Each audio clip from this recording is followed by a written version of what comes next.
BDD is something that the VFW takes very seriously. We invest heavily on that. We have BDD offices at 24 major installations. We engage with about 20,000 service members every year. We file claims on behalf of anywhere from 10 to 15,000 BDD alone.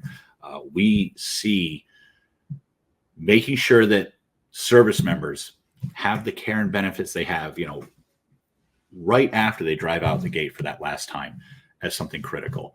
We've seen that first year post-service is maybe the most critical. Mm-hmm. You can really launch yourself forward to success. It also has some pitfalls there.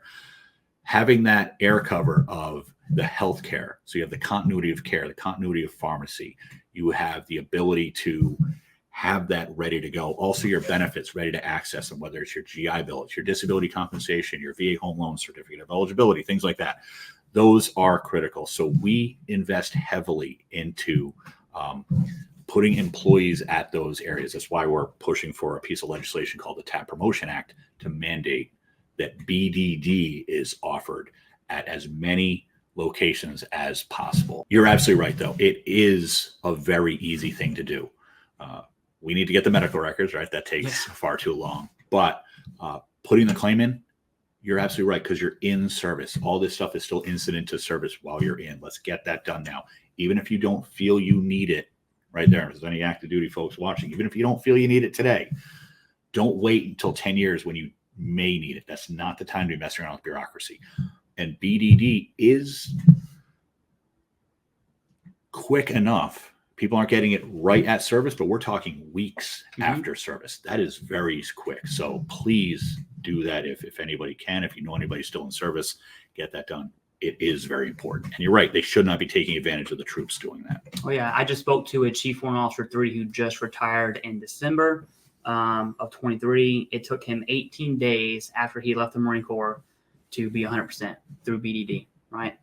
Now, and I won't say his name because I don't have his permission to do so, but he has spoke to a DAV rep prior to going to, he was in the Marine Corps, so we used TRS. Prior to going to the transition readiness seminar, he already talked to the DAV, and lo and behold, he got a message on LinkedIn from a company, because that's who they target, right? New veterans, saying, hey, I can help you get your benefits. Now, for whatever reason, he didn't respond to him. Thank God, right? He went through the DAV rep, figured out BDD was stupid easy, essentially, and then got 100% P&C. Had he sent one message back and started that dialogue and signed a contract, he would be in the hole from transitioning. So you're going from a full-time job to no job.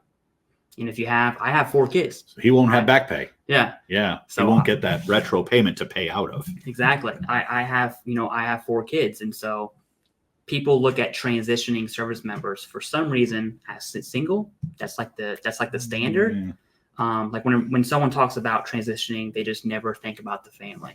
But really, it's that service member, soon to be veteran, responsibility to provide for their partner, their children, their bills, everything from a phone bill to a mortgage.